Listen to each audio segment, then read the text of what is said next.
I will say that the short hair, and he can attest to this now, is certainly way lower maintenance than having it lengthier, but it was a kind of a conscious decision, not just by me, but by the producers and stuff, to try and look a little bit like it wasn't just Dean Winchester playing Soldier Boy. So there was an effort to kind of change the look and have that a little different, and then it's just kind of stuck around for a little bit. I don't know, I'll probably chop it all off sooner than later. Or you did, maybe I'll let it grow, I don't know, whatever. It is more annoying, I will say that. Yeah. I told you. I know. I told you. For instance, in Supernatural, I wouldn't even, like in the morning, the only time I would sit down in the hair department chair was to get a trim.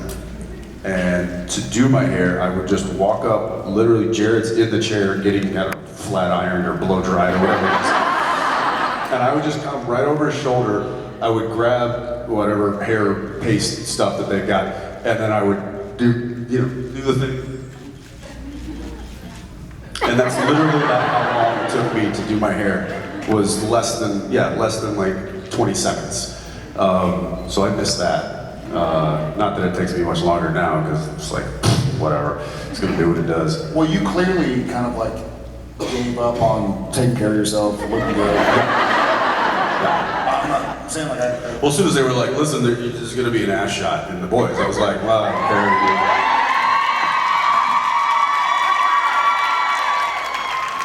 And the funny thing is, I was like, who wants to see that? Show of hands. There you go. Show of hands. No. Stop it. Stop it. She has two hands. She's got a foot up. Someone's waving. But am I wrong? That show, if you're like a middle-aged white guy, you're gonna be bare-assed. Like every dude in that show is like, there you go. And that is why, for those who missed it, when Kripke texted me happy birthday on my 40th last week, it was like, hey, you should come to The Boys. Jensen mentioned you'd be up for it. I was like, well, I've got to go do some squats and deadlifts, dude, because I know you can make it. It doesn't help. It doesn't. Just do it. It's whatever. And if you do, and I hope you do. Show my ass? No, go. Sure. Yes.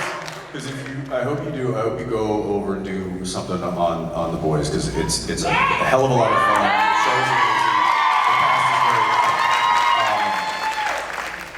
I hope you get the same experience that I had, which is showing up the first day of filming and being butt-ass naked in front of the entire cast and crew.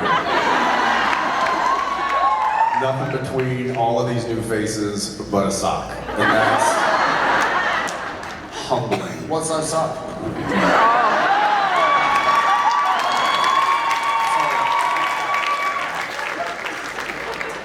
I'm not touching that. Thank you. We're gonna go this way. Thank you so much. How did we go from a haircut question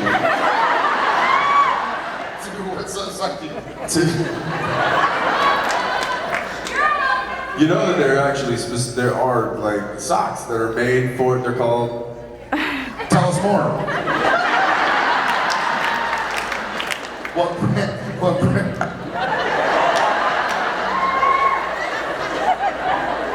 This used to be a wholesome show. You used to be able to bring your family and... Apologies, any first timers? Thank you, welcome, and we're sorry. It's gonna get worse before it gets better. We're not sorry. We're not sorry. That's me. Hey, Hi, my name follow that. my name is Sarah. I'm from Toronto. This is my first convention. and I love the show. I've been a huge fan for years, but I have a question for Jensen, actually about The Boys. I heard a rumor that you asked for a scene with Soldier Boy to be changed. I'm wondering if the rumor was true, and if so, can you share what it I was? changed it? There was a scene apparently that you kind of The scene to wanted be Aaron changed, no. Kripke to change. Yes, there was. I'll never tell.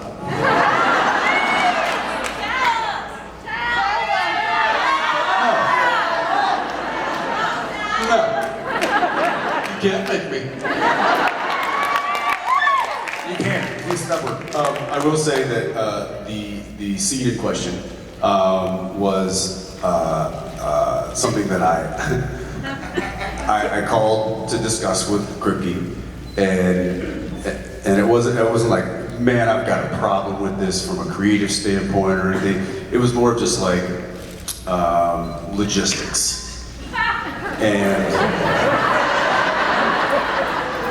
And I said, from a logistical standpoint, maybe we should change some things. And he laughed at me. And then he was like, did I find your line? And I'm like, no. Because once Kripke finds your line, that's all he writes to. There's a reason that Laz, aka Mother's Milk, gets blasted with all kinds of different fluids. It's because Laz himself hates it. And Kripke thinks it's hysterical and will get real reactions from Laz as Mother's Milk if he douses him with all different kinds of fluids. So like in Herogasm, when that guy with termite walks by him and he's like, what the just like that was real reaction. That was Laz. And I love Laz. He's the greatest. But so I was very careful with how I approached this with Kripke. And I said, I'm not saying I got an issue. I'm saying, can we tweak a few things?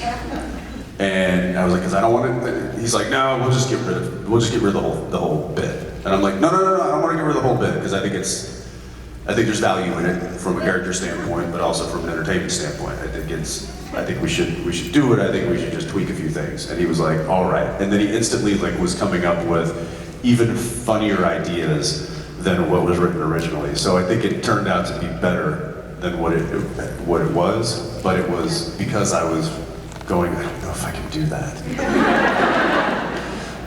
So anyway, yeah, that's what it was. Thank you. Thank you.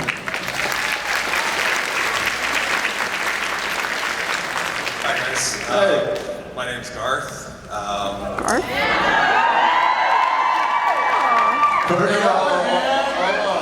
What's going on here? Yes, fine, do it. Okay, fine. I understand. Just double checking. I'd be surprised. What's up, man?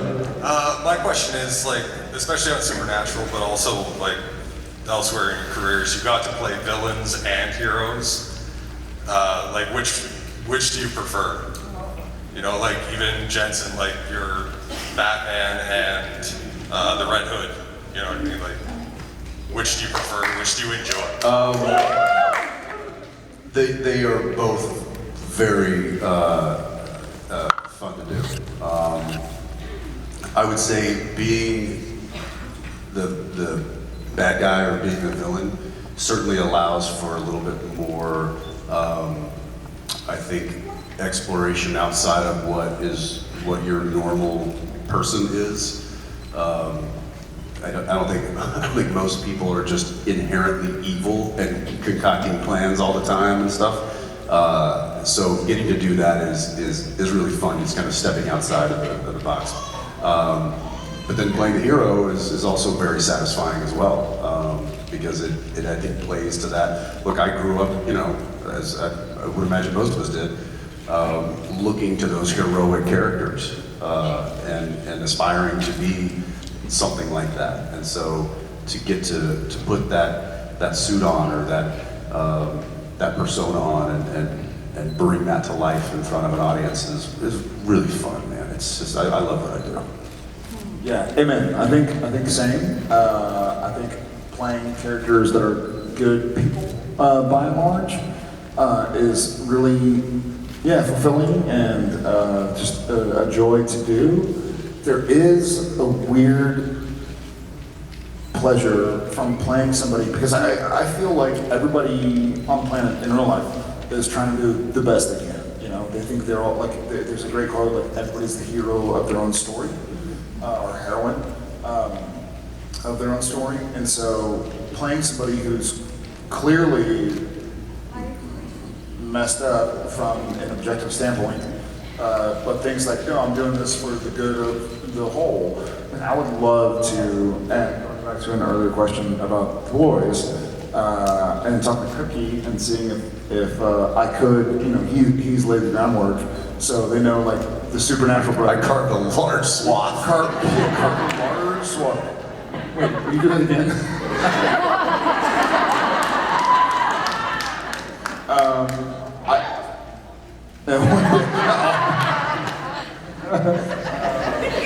Cliff and I were talking earlier, not today, but a couple days ago, and it was like, if you do it, it should be like this wackadoo, crazy, maniacal character, like totally against anything you've ever played. I was like, absolutely. But somebody who thinks that, like I'm a big James Bond fan and like Star Wars. Yes. And so the best part of James Bond movies is that the bad guy, the antagonist, thinks they're doing what's right, you know? And so to try and explore that, and I'm not a method actor, nor is Jensen. Like that kind of annoys me when someone's like staying in character. Like, dude, we're playing pretend. Like you make all the cut. Like you don't have to keep talking in that accent or whatever. Each their own.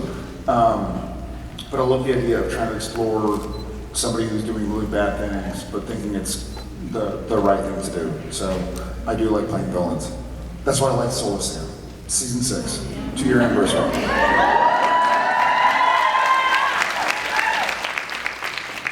Thanks, Garth. Party on. Thanks, Garth. Party on. I like to play ting. Some of y'all got that. Hi guys, my name is Kathleen. This is my first convention. I'm originally from the States, but now I'm a Canadian. Well, let's hear for the States too, guys. There's an invisible border between us. So if I had boys who grew up to be as nice and genuine as you guys are, I'd feel like I did a great job.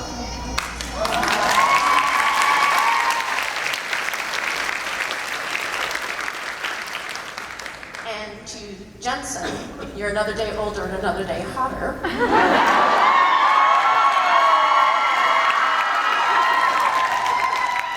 Tell me more. Don't stop. My next life, I want you to be one of my youthful mistakes.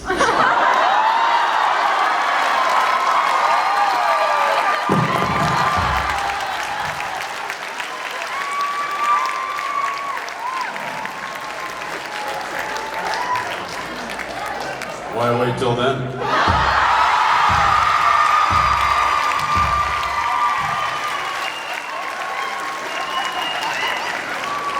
On that note, legit, I was like, all right, well, you know, like I'm a healthy dude, like I take care of myself, all that. And 15 years of playing like the ugly brother, I was like, well, let's. And then we hired Keegan, who's this beautiful, big old blue-eyed, ripped up dude. I'm like, what the fuck have I done to myself? Why have I been like working with these beautiful dudes that? Oh, whatever, Fabio.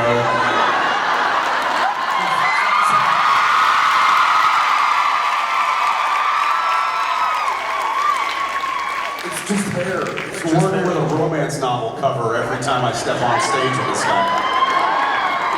It's just hair. It's just hair. Next, Fabio. I said you're the next Fabio. The next? Shoot. He's Jared. Just Jared.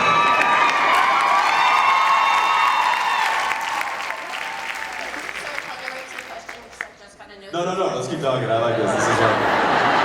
No, I'm sorry. What's your question? Okay, so all that said, are you guys gonna grow old gracefully. And 20 years from now, 30 years from now, what's the part you want to play? In 30 years from now, I just turned 40. You'll be 60. In 30 years, I'll be 70. Just making sure you're paying attention. That's a good question. I have deeply always wanted to play like a father. Not always. That's not. I am a father. I mean, like, especially since having kids, which again, I'm not going to talk about right now. But for the last 10 years, when our first child was born, I was like, man, this is like, you feel so different. And I've had dogs my entire life since a child through adulthood. And so I knew what it was like to kind of love something just purely to some degree. You're a kid and you're like, oh, I just want to be with them all the time. And so I wanted to play. Hey, he can cry if he wants to.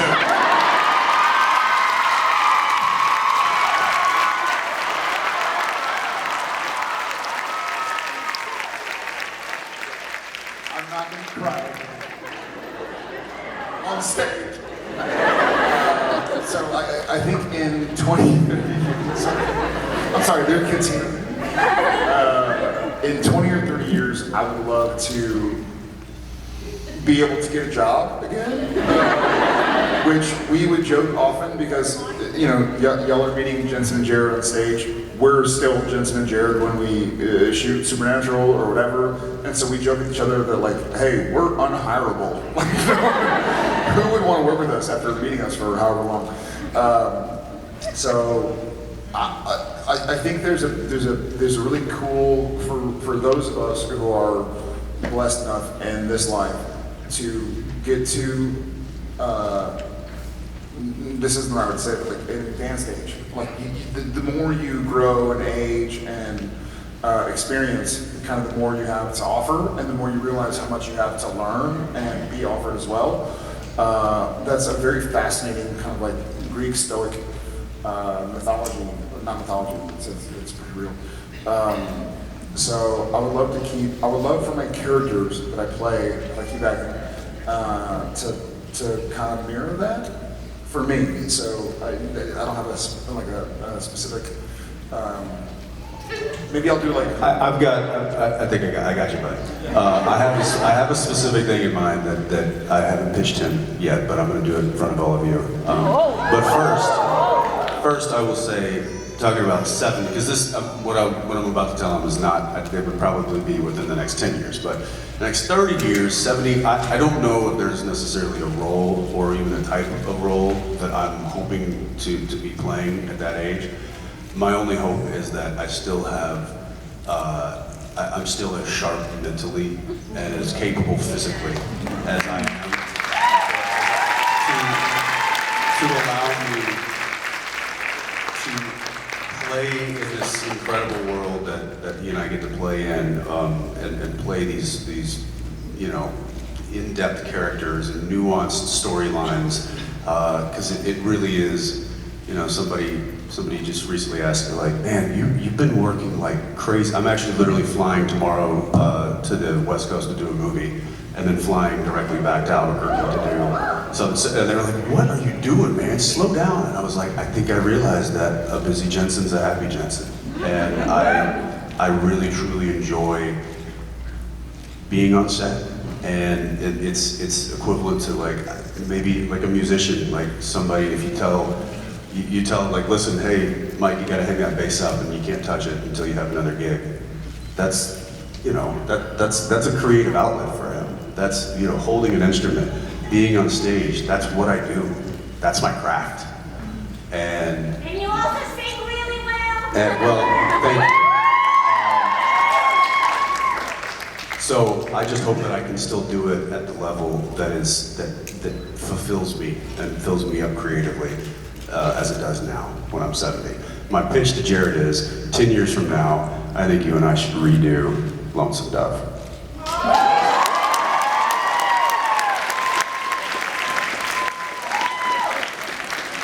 You have a pen? What do I sign? I'm in. I'm Right?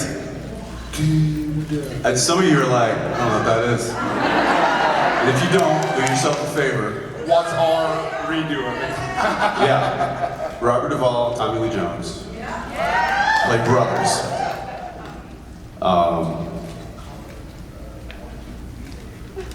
Well, I think that's something we should talk about. I think something that I'm already saying yes to. I had a buddy, we have a mutual friend, dear friend, who was Jensen's stunt double for many years on Supernatural, Jesse, our boy.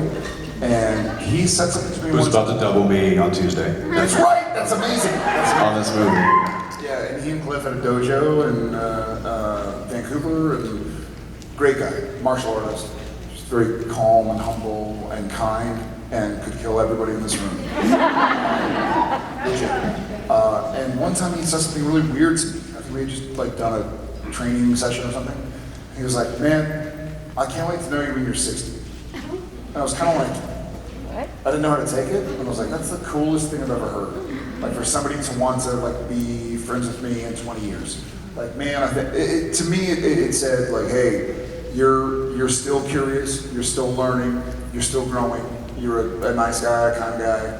I can't wait to see where you get in 25 years or whatever. And so hopefully, I can't wait to know how you all are doing this. Thank you so much. Hey, what's up? The next Clint. How about no next? How about just me? Are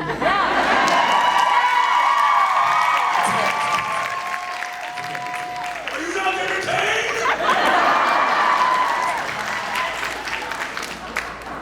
Hey there.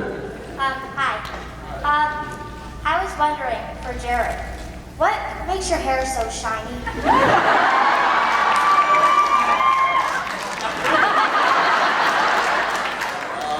Well, my friend Victoria makes it shiny when we're here, and she does some stuff with creation, talking about how to make that happen. And then otherwise, I think it's just the beanies, man. No, I don't know. Thank you so much. What makes your hair so shiny? I brush it.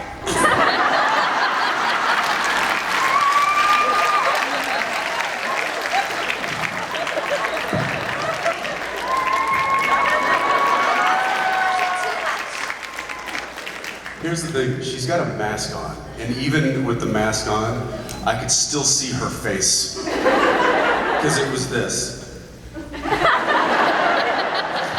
That was essentially like, how do you smell so good? You have amazing smell. Yes. Good on you. Well Yeah. played. I wish I knew. You're a beautiful young lady with